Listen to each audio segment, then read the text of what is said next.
essaye de trouver une solution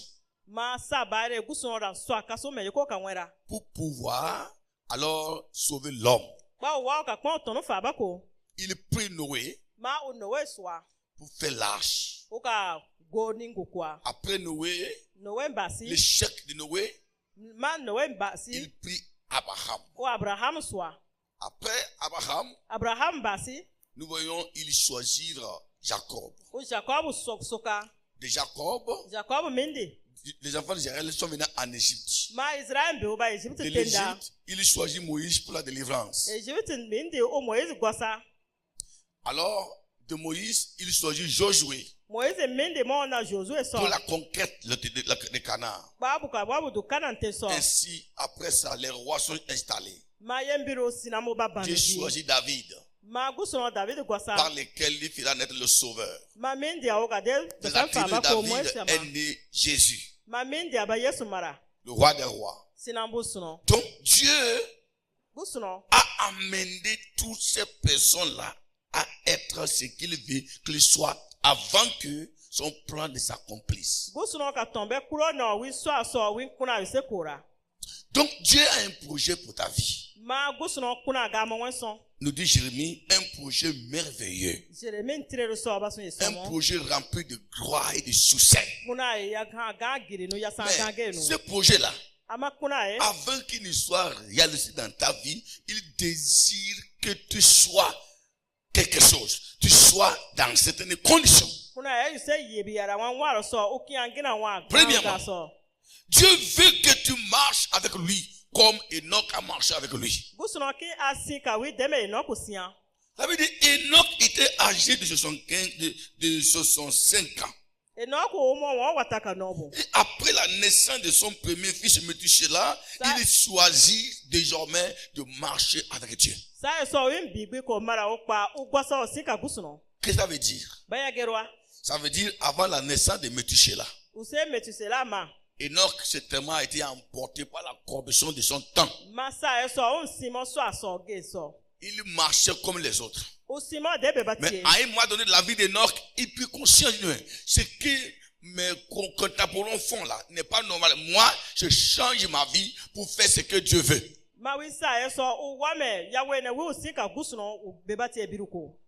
Enoch, certainement, il connaît le passé de son grand-père, Adam. Il sait ce que Dieu voulait que Adam soit ou ce que Dieu voulait que Adam fasse. Et il a constaté que la génération là continue de marcher dans la désobéissance à la voix de Dieu. Donc, Enoch dit, moi, je vais retourner dans le passé pour marcher selon la volonté originelle qui avait été donnée à mon grand-père Adam. La Bible déclare, Enoch décida de marcher avec Dieu. Et dans sa marche avec Dieu, il a été récompensé. Malgré la corruption de son temps, Dieu le préserva. Dieu le préserva la vie. Il le préserva des dangers. Et ça ne suffit pas. Dieu dit, je te prendrai sur la terre, vivant, et je te transporterai au ciel. En même temps, cette transportation, cet enlèvement d'Enoch au ciel devient une figure prophétique qui annonce l'enlèvement de l'église de Dieu sur la terre. Dieu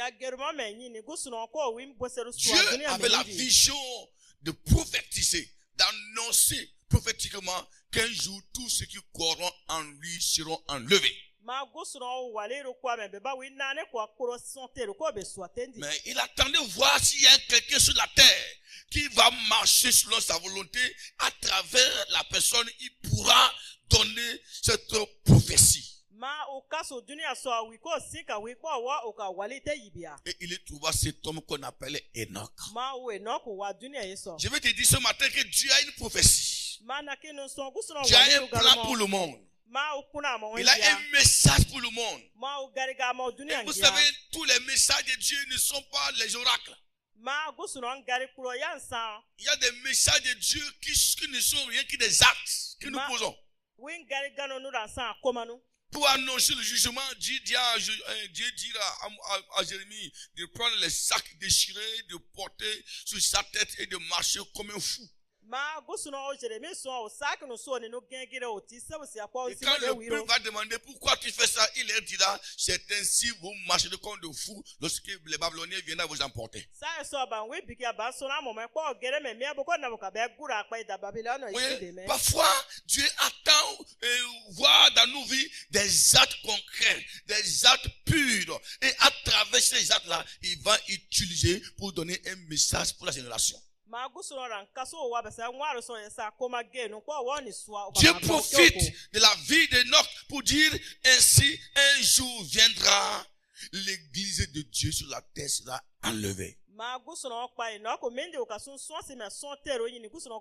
Et nous voyons la même manière Élie le prophète, qui a aussi marché avec Dieu. Et Dieu était content au moment où le peuple d'Israël nageait dans l'idolâtrie. Dieu va encore enlever Élie sur la terre sans qu'il ne passe par la mort, pour annoncer que ceux qui sont remplis du Saint-Esprit, qui font la volonté de Dieu, un jour viendra, ils seront aussi enlevés. Et nous voyons le feu du Saint-Esprit, le manteau de Dieu qui descend sur Élisée. Pendant que Élisée fait des bruits, mon père, les chats et des cavaliers d'Israël. Il dit, pendant que Élisée criait, mon père, les chats et ses cavaliers d'Israël. Le feu est descendu sur lui. Et il prit le manteau d'Élie pour traverser la rivière de Jourdain. Et nous voyons cela était alors une figure prophétique encore de nouveau, qui annonce ce que Dieu allait faire dans les derniers jours. Le jour de la Pentecôte, nous voyons le Saint-Esprit descendu du ciel. Comme Élie criait, nous voyons vu les bruits dans la chambre haute. Et l'église du Seigneur reçoit le feu de Dieu. C'est-à-dire, Élisée, la manière dont le feu est descendu sur toi, et de la même manière, le Saint-Esprit descendra sur ceux qui corrompt le merci qui viendra sur la terre. Donc, le Seigneur veut faire de toi alors une figure prophétique. Si tu marches avec le Seigneur fera de toi une histoire pour des générations. Tu es né pour être une histoire positive. Dans un monde corrompu comme celui-ci, Dieu veut une femme, un homme, un jeune qui va se mettre à part pour être consacré à lui, pour marcher selon sa parole. Et à travers ces derniers ou cette dernière, Dieu fera véhiculer un message puissant au monde entier. C'est pourquoi il veut que tu marches avec lui. Comme Enoch a été élevé, si toi aussi tu marches avec Dieu de tout ton cœur, le Seigneur te lèvera et te bénira. C'est-à-dire, ton avenir dépend de celui avec qui tu marches. Comme un Nana le dit, montre-moi ton ami, je te dirai qui tu es. Un prophète va aussi dire, montre-moi celui avec qui tu marches et je vais dire ton avenir. L'avenir peut être déterminé par l'homme avec qui tu marches. L'avenir d'un homme peut être déterminé avec la femme avec qui il marche. Qu'il marche, pardon. Donc ici, je vais te dire quelque chose. Dieu est le Dieu de l'assurance, le Dieu de l'espérance. Si tu marches avec lui, ton avenir sera assuré. C'est pourquoi il dit, ce que je veux là, c'est que tu marches avec moi, parce qu'il veut rassurer ton lendemain. Il veut créer l'espérance de ta vie. La question est celle-ci. Les domaines dans lesquels tu marches là, est-ce qu'il y a dans l'espérance? Tu peux assurer ton lendemain. L'homme avec qui tu marches là, est-ce que tu peux te rassurer ton lendemain? Ne marchez pas avec n'importe qui. David a réussi dans sa vie. Parce qu'il a dit ceci dans Psaume 23. L'Éternel est mon berger. Je ne manquerai de rien. Voilà, l'Éternel est mon berger. Je ne manquerai de rien. Même si je marche dans la vallée de l'homme de la mort, je ne craindrai aucun mal. Parce que Saoul et son bâton me rassurent. Il dressera la table en face de mes ennemis. Le bonheur, la grâce m'accompagneront tous les jours de ma vie, et ma coupe se débordera. Pourquoi David proclame cela? Parce qu'il sait que l'homme, le Dieu avec qui il marche n'est pas n'importe qui. Ton avenir peut être corrompu. Ton espérance peut être corrompue. Tout simplement avec l'homme que tu marches. Ne marche pas avec n'importe qui. Dieu veut te dire ce matin que tu n'es pas appelé à marcher avec n'importe qui. Mais tu es appelé à marcher avec lui. Si tu marches avec lui, tu auras la grâce, la paix dans ta vie. Et donc, il n'a pas regretté pour avoir marché avec Dieu. Élie n'a pas regretté pour avoir marché avec Dieu. Élisée non plus n'a pas regretté pour avoir suivi Élie. Ton avenir peut dépendre de l'homme avec qui tu marches. Il peut dépendre de l'homme avec qui tu es en alliance. Dieu veut te bénir. Mais avant qu'il ne te bénisse, avant qu'il ne fasse de toi ce qu'il veut, il veut s'assurer que tu es dans ses pas. Il veut s'assurer que tu marches avec lui. Si tu fais semblant de marcher avec lui, lui il connaît. Tu peux tromper les hommes, mais tu ne peux pas tromper celui qui connaît toutes choses. Tu peux tromper ton père, ta mère, ton frère, ta soeur, tout le monde, même ton pasteur. Mais tu ne peux pas tromper celui qui t'a appelé. Il s'appelle Dieu omniscient. C'est lui qui te dit: ton avenir dans mes mains, je vais te bénir, je vais te lever, je veux m'assurer que tu marches avec moi. Marche avec moi. Daniel a marché avec moi, il n'a pas regretté. Joseph a marché avec moi. C'est vrai, il a été persécuté, il a été menacé, mais il n'a pas regretté pour avoir marché avec Dieu. Oui, mais Shadrach, Abednego, ils ont marché avec Dieu. Ils ont été persécutés. Ils ont été jetés dans la fournaise ardente. Mais ils n'ont pas été consumés. Et ils n'ont pas regretté non plus pour avoir marché avec Dieu. C'est pourquoi nous parlons d'eux aujourd'hui.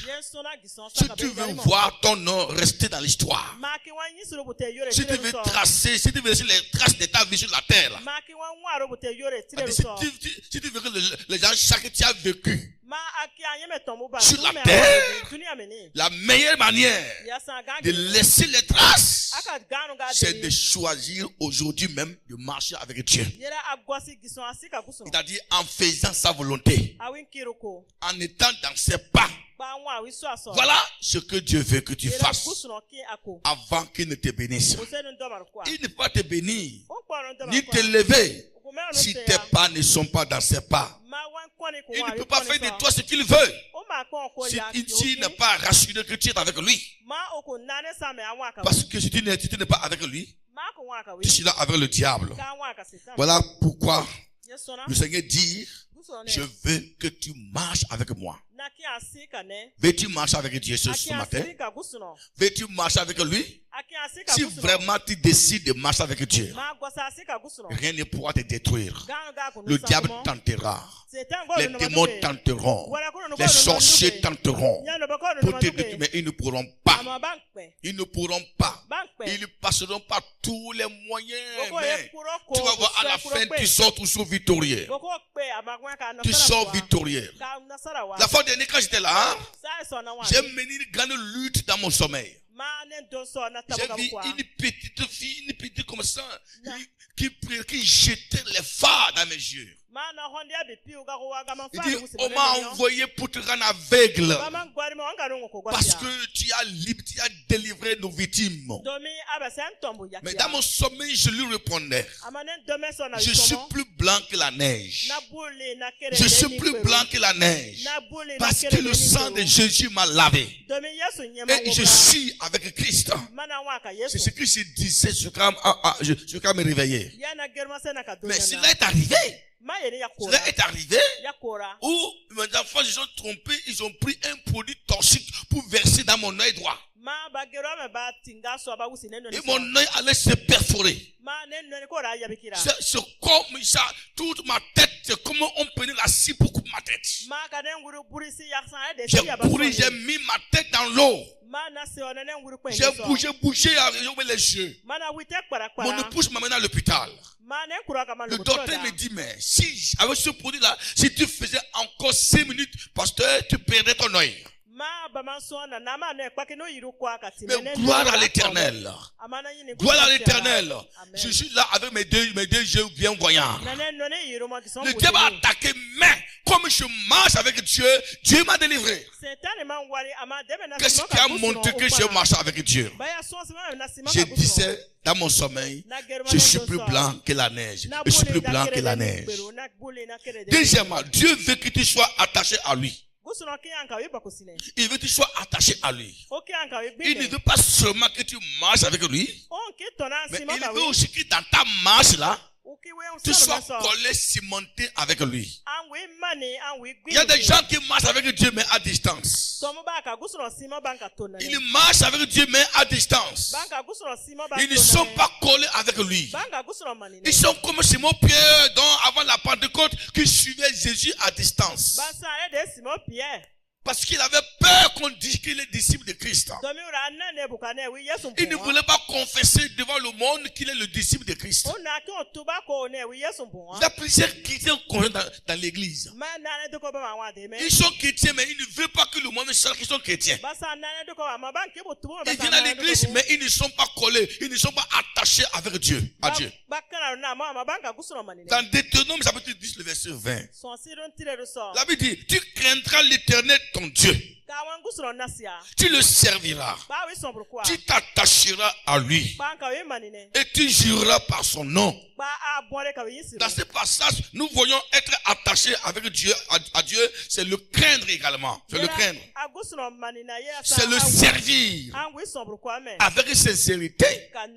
Alors mes amis, mes frères et sœurs, ce matin, nous ne devons pas seulement marcher avec Dieu, mais il faut qu'on soit attaché à lui. Ce verset nous montre clairement que Dieu demande à son peuple une chose. Cette chose, c'est s'attacher à lui. C'est-à-dire rester fidèle et dépendre de lui seul. Frères et sœurs, ne soyons pas seulement des marcheurs avec Dieu, mais soyez seulement des attachés avec Dieu. Soyez attachés avec Dieu. Comme l'a dit cette chantre togolais. Et dit, Seigneur, je suis collé à toi. Je suis collé à toi. Même si tu me renvoies, je ne m'en irai pas. Je ne m'en irai pas. Je suis collé à toi. Le croyant doit être collé à Jésus-Christ. Il doit être collé à Jésus-Christ. Et celui qui est collé à Jésus-Christ, rien dans ce monde ne peut le bouleverser. Rien dans ce monde ne peut le bouleverser. Parfois nous sommes bouleversés dans ce monde. Nous sommes détournés dans ce monde. Nous connaissons certains trucs dans ce monde. Parce que nous ne sommes pas collés à Dieu. Soyez collés à Dieu. Le diable peut se lever contre toi. La tempête peut se lever contre toi. Si nous sommes collés à Dieu, rien ne peut nous détruire. Car celui qui est avec nous, il est plus grand que celui qui est avec eux. Peut-être ce matin, pendant que tu m'écoutes, ça fait longtemps que tu marches avec Dieu à distance. Dieu dit aujourd'hui, je n'ai plus seulement de marcher avec lui, il veut que tu sois attaché, que tu sois collé avec lui. C'est-à-dire, être collé avec Dieu veut dire quoi? Avoir son caractère, avoir son éthique, avoir sa moralité, avoir sa vie, avoir sa nature. Dieu est saint, sois saint. Dieu est bon, sois bon. Dieu est amour, sois amour. Dieu respecte sa parole. Il faut aussi respecter la parole de Dieu. Dieu honore sa parole. Il faut aussi honorer la parole de Dieu. Donc, le chrétien qui n'est pas collé avec Dieu, il écoute la parole de Dieu, mais il ne vit pas selon la parole de Dieu. Si tu vis selon la parole de Dieu, c'est que tu es collé à Jésus-Christ. C'est pourquoi ce matin, le Seigneur m'envoie pour te dire que ça fait longtemps que tu marches avec Dieu à distance. Mais il est temps. Dieu dit, viens, colle-moi. Il ne peut pas te bénir si tu n'es pas collé avec lui. Si tu n'es pas collé avec lui, si tu te bénis, le diable va arracher ça. Ce verset montre clairement que Dieu demande à son peuple d'être fidèle à lui. Josué va dire au peuple d'Israël. Mais il dit, mais attachez-vous à l'Éternel, votre Dieu, comme vous l'avez fait jusqu'à ce jour. Ici, Josué parle à un peuple qui reste attaché à Dieu. Et il est en train de l'encourager à continuer à être attaché avec lui. Parce qu'on peut être collé à Dieu aujourd'hui et demain on peut être collé avec lui. C'est ce que Dieu veut que ce matin nous soyons. Est-ce que ta vie est attachée à Dieu? Ta famille, ton caractère est attaché à Dieu. C'est pourquoi Dieu dit ce matin, mon enfant, je veux que tu sois attaché à moi. Troisièmement, il veut que tu sois débordé de la puissance du Saint-Esprit. Éphésiens chapitre 5, 18 dit, ne vous enivez pas du vin. C'est de la débauche. Mais soyez au contraire remplis de l'Esprit Saint. Le Saint-Esprit qui est rempli dans votre vie est la preuve et le sceau qui montre que tu es un enfant de Dieu. C'est lui qui témoigne dans ton cœur que tu es enfant de Dieu. Et c'est lui qui te permet de marcher avec lui. C'est lui qui te permet d'être collé à Christ. Et c'est lui qui te dit, prends courage, n'aie pas peur, Dieu est là. C'est lui qui rassure la présence de Dieu dans ta vie. Si le Saint-Esprit n'est pas en toi, qui peut venir assurer dans ton cœur que Dieu est avec toi? Nous croyons en Dieu parce que le Saint-Esprit qui est dans nos cœurs Abba Père. Il dit, il est là. Je suis avec vous. Ne craignez rien. Donc si le Saint-Esprit n'est pas là, rien ne peut plus rassurer la présence de Dieu dans notre vie. C'est pourquoi le Seigneur veut que tu sois débordé de la puissance de Dieu. Parce que tu pourras faire ce que Dieu veut que tu fasses. Tu pourras marcher selon sa voie. Tu pourras accomplir sa volonté. Tu pourras respecter les principes qui te permettent de marcher avec Dieu. Sans le Saint-Esprit, tu ne peux pas marcher avec Dieu. Sans le Saint-Esprit, tu ne peux pas être collé avec Dieu. Sans le Saint-Esprit, Dieu ne peut pas te bénir. Il ne peut pas faire de toi ce qu'il veut. Tu peux être né grand, mais pour entrer dans ta grandeur, Dieu ne veut pas seulement que tu marches avec lui, ou bien être collé à lui, mais il veut aussi que tu sois rempli de la puissance du Saint-Esprit. Là, ta nature devient sa nature. Ton caractère devient son caractère.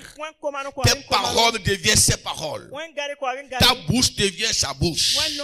Tes pieds deviennent ses pieds. Et comme ta bouche devient sa bouche, tout ce que tu dis, Dieu l'accomplit. Et comme tes pieds deviennent ses pieds, partout tes pieds foulent, le territoire t'appartiendra. Quatrièmement, Dieu veut que tu sois victorieux. Que tu sois victorieux dans tes combats. Dans le psaume 60, verset 14. Dieu dit, avec Dieu, nous ferons des exploits. Il écrasera nos ennemis. Voilà ce qu'il a veut dire. La vraie victoire vient de la puissance de Dieu. Deutéronome chapitre 20, le verset 4. Dieu va encore dire, car l'Éternel votre Dieu marche avec vous pour combattre pour vous contre vos ennemis afin de vous sauver. Donc à travers ces deux passages, nous voyons que le désir de Dieu pour son peuple, c'est qu'il soit toujours dans la victoire. Dieu ne veut pas ton échec, mais il veut ta victoire. La défaite d'un enfant de Dieu est une honte pour le nom de Jésus-Christ. Chaque fois que tu échoues est une honte pour l'Éternel. C'est pourquoi il veut que tu sois victorieux. Il veut que tu sois victorieux comme David sur Goliath. Il veut que tu sois victorieux comme Daniel sur les lions. Il veut que tu sois victorieux comme Joseph sur la femme de Potiphar. Dieu veut que tu sois victorieux. Peut-être tu es en train de mener un combat ce matin. Un combat contre le péché. Un combat contre l'ennemi. Un combat contre les forteresses. Un combat contre la maladie. Un combat contre les puissances infernales. Un combat contre les persécuteurs. Un combat contre la sorcellerie. Un combat contre la mort. Dieu te dit ce matin, le combat que tu mènes là, ce que je veux pour toi, c'est que tu sortes victorieux.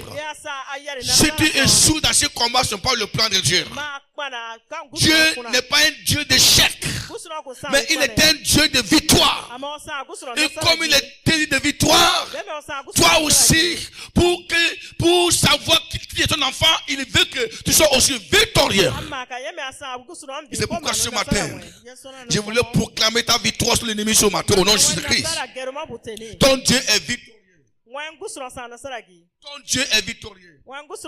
Toi-même tu es victorieux. Au nom puissant de l'agneau de Dieu. Dieu m'envoie pour dire à quelqu'un ce matin que tu es en train de mener un combat. Mais ce combat, Dieu te dit, ce que je veux, c'est que tu t'appuies sur moi pour sortir victorieux. Et je vois déjà ta victoire. C'est tout ce combat tournant en ta faveur. Tu ne n'échoueras pas dans ce combat. Même si tu es faible comment, Dieu va te rendre victorieux. Au nom puissant de Jésus-Christ. Alléluia. Es-tu dans un combat? Alléluia. Je lève ma main, je le balance. Je la balance pour dire la manière dont je balance ma main. C'est ainsi, tu vas balancer tes mains un jour pour dire Dieu merci parce que je suis victorieux. Alléluia. Être victorieux veut dire empêcher le diable de voir ta honte. Être victorieux veut dire empêcher l'ennemi de voir ta honte. Être victorieux veut dire alors démontrer que Satan est un menteur. Et c'est pourquoi je dis ce matin que le combat que tu mènes va témoigner que Satan est un menteur. Le combat que tu mènes va témoigner que Satan est un menteur. Est un menteur parce que ta victoire va prouver le contraire de ce qu'il a dit dans ta vie. Enfin, Dieu veut que tu sois dans ta destinée. Il veut que tu sois dans ta destinée. David dit dans Jérémie 29, le verset 11. Car je connais les projets que j'ai formés pour vous. Dit l'Éternel, les projets de paix et non de malheur. Afin de vous donner un avenir et de l'espérance. Et tu sais que Dieu a un projet pour toi? Comment le sais-tu? Tu le sais parce que tu es vivant. Tu es vivant. Et si tu es vivant, tu as un projet pour ta vie ce matin. Dieu affirme qu'il a un plan et un bon futur préparé pour toi. Et ce plan qu'il a pour toi, c'est un projet de paix et non de malheur. Dieu n'est pas un Dieu de malheur. Il n'est pas un Dieu qui accorde le malheur à ses enfants. Le malheur peut être le conséquence du péché. Mais le Dieu est un Dieu de bonheur. Et dans Éphésiens, il a dit ceci: car nous sommes son ouvrage, ayant été créés en Jésus-Christ pour de bonnes œuvres, que Dieu a préparées d'avance afin que nous les pratiquions. Donc Paul réaffirme que nous ne sommes pas sauvés pour être n'importe qui. Nous sommes sauvés pour entrer dans la destinée que Dieu nous a tracée, en faisant des bonnes œuvres que Dieu nous a dit de faire.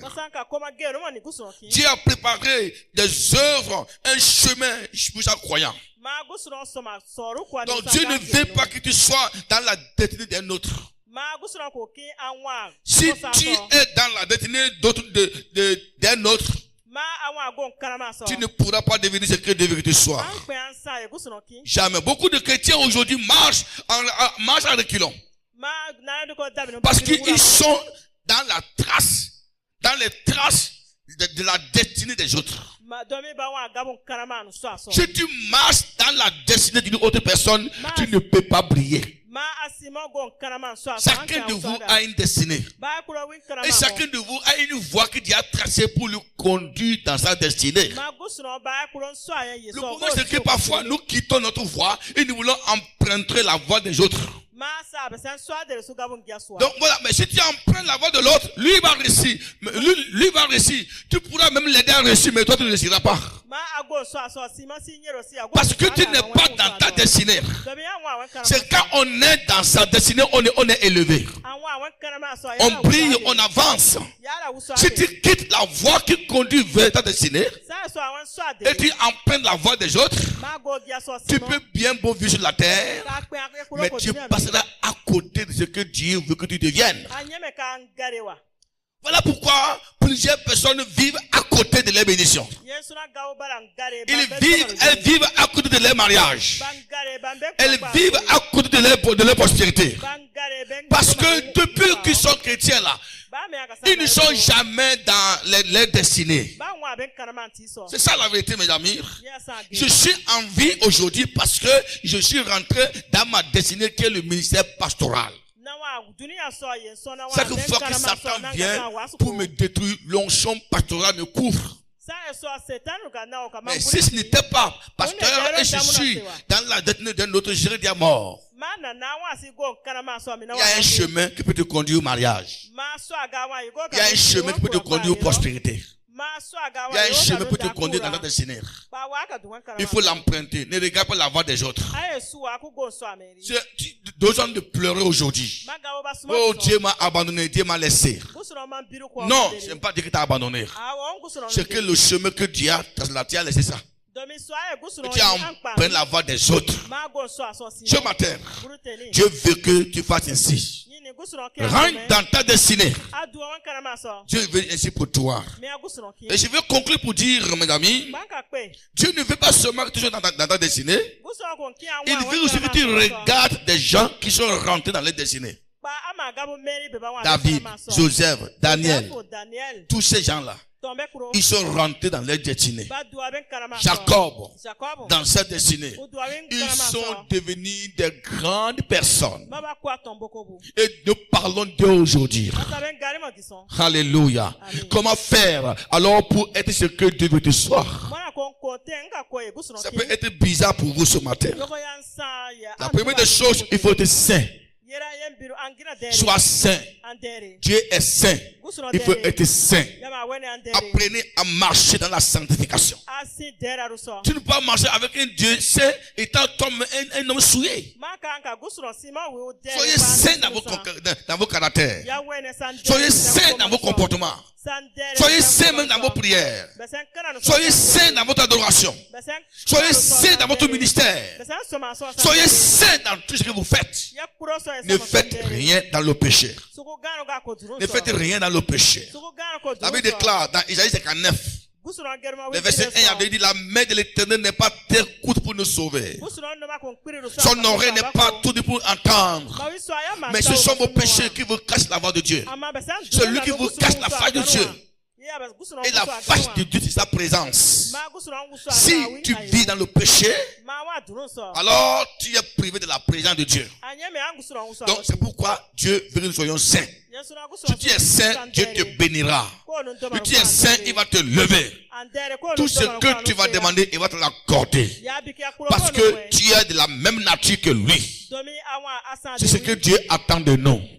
Faisons tout dans la sainteté. Priez dans la sainteté. Chantez dans la sainteté. Adorez Dieu dans la sainteté. Voyagez dans la sainteté. Mangez dans la sainteté. Prêchez dans la sainteté. Faites tout dans la sainteté. Saluez dans la sainteté. Aimons dans la sainteté. Prions pour les uns les autres dans la sainteté. Donnons nos offrandes dans la sainteté. Si nous faisons toutes choses dans la sainteté, nous verrons la gloire de l'Éternel manifestée dans nos vies. Le Seigneur nous remplira sa gloire. La gloire qui nous pointera au sommet des montagnes. Ne faisons pas des choses dans le péché. Le problème de l'église d'aujourd'hui, c'est que nous faisons beaucoup de choses pour Dieu, mais dans le péché. C'est pourquoi nous travaillons dur, mais nous ne recevons pas ce que nous devons recevoir. Ne prêchons pas dans le péché. Ne parlez pas dans le péché. Faites toutes choses dans la sainteté. Et je finis pour dire ceci. Pour attirer la faveur de Dieu, il faut aussi apprendre à payer tes dîmes. Dieu veut que tu payes ta dîme aussi. La Bible dit l'or et l'argent m'appartiennent. L'or et l'argent m'appartiennent. Ne vous trompez pas. Ne vous trompez pas. Dieu est un Dieu honnête. Ni les menteurs, ni les voleurs, ils n'entreront pas dans le royaume des cieux. Celui qui ne paie pas sa dîme est un voleur. Il est un menteur. C'est pourquoi Malachie a dit au peuple d'Israël, depuis autant de vos parents jusqu'aujourd'hui, vous me trompez. Vous me mentez et vous dites, en quoi t'avons-nous mentir? Vous volez mes dîmes. Apportez les trésors dans la maison de l'Éternel. Et l'Éternel vous bénira dans votre vie. Pourquoi il veut que tu paies ta dîme? Parce que la dîme te met en alliance avec l'esprit de la bénédiction.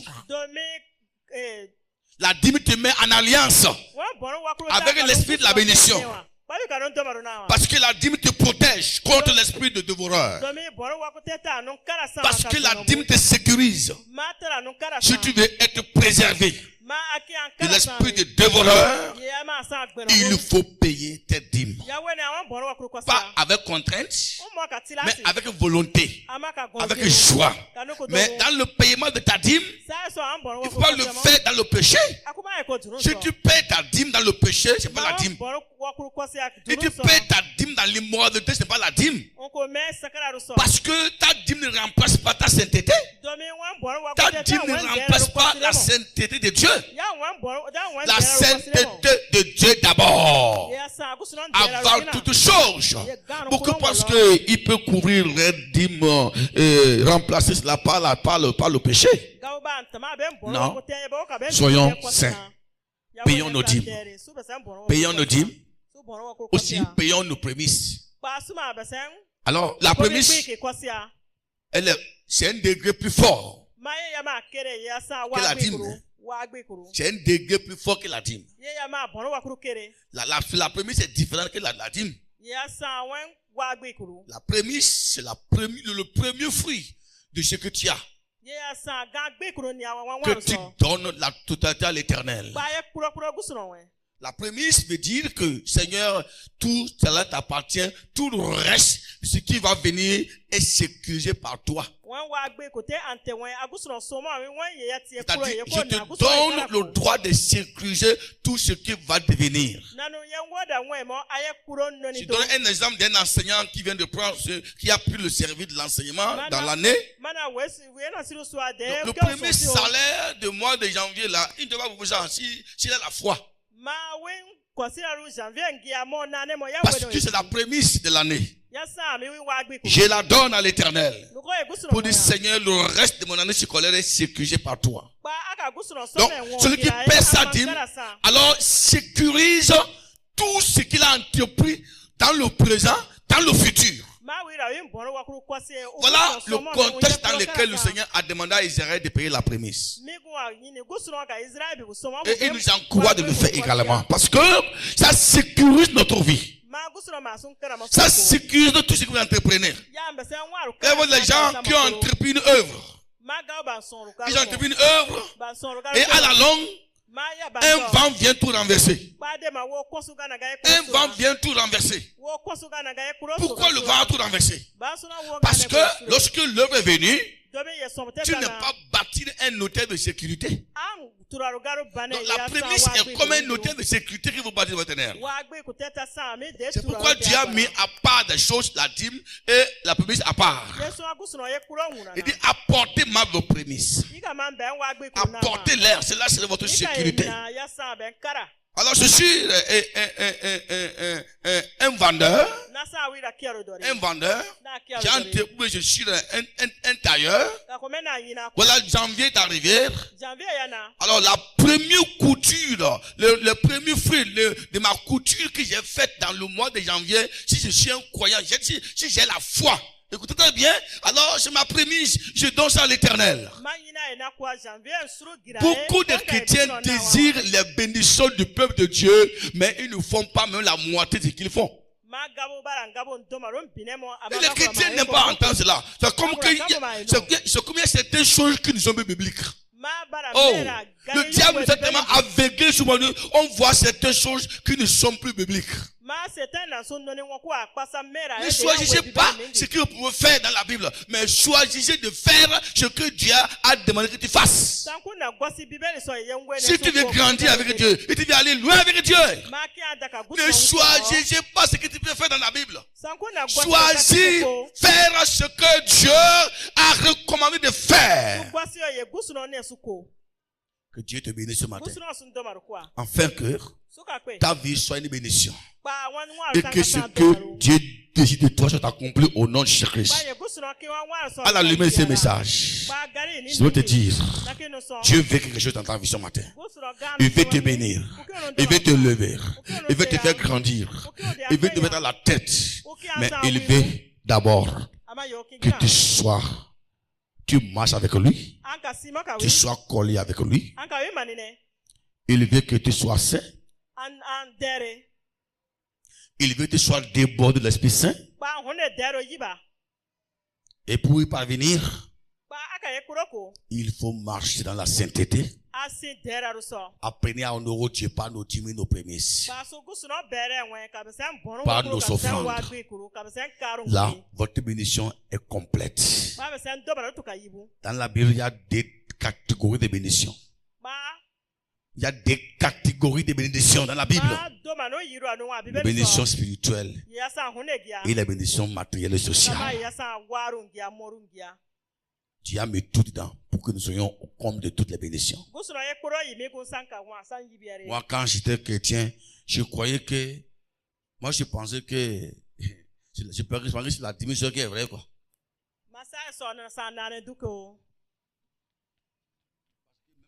On peur d'enseigner la prémisse. Parce qu'eux-mêmes sont infidèles dedans. Tu es infidèle dedans. C'est pourquoi les pasteurs étaient pauvres. C'est la vérité. On ne la vit pas. Dieu merci. J'ai étudié la parole de Dieu. Un jour, j'ai posé des questions à un de mes enseignants. J'ai dit, pourquoi les gens payent la dîme plus que la prémisse? Ils ont dit, bon, que c'est parce que c'est la foi du peuple, c'est la foi qui manque. C'est pourquoi je dis celui qui veut. J'ai pleuré. C'est pourquoi j'ai dit moi. Moi. La manière dont je vais payer ma dîme, je paierai la même manière ma prémisse. Et je n'ai jamais vu quelqu'un qui ne paie pas la dîme, m'a dit sa prémisse et qui est mieux que moi. Je n'ai pas vu ça. Parce que Dieu sécurise. Certains échecs sont dus à ça. Parce qu'il n'y a pas une clé de sécurité. Quand il n'y a pas une clé de sécurité, tout le monde peut avoir accès à votre vie. Facilement. Dieu dit, la dîme là, c'est pour ouvrir les trésors en abondance dans votre vie. La prémisse, c'est pour sécuriser le reste de ce que vous avez entrepris. Quand l'Éternel te bénira, le danger viendra. Dieu dira, je te sécurise. Lève ta main vers le Seigneur ce matin. Dieu te bénit ce matin. Je veux prier pour toi ce matin. Ce message, ça m'a touché. Alléluia. Il y a des gens qui veulent, est-ce que Dieu veut que tu sois, mais n'arrive pas. Tiens-toi debout.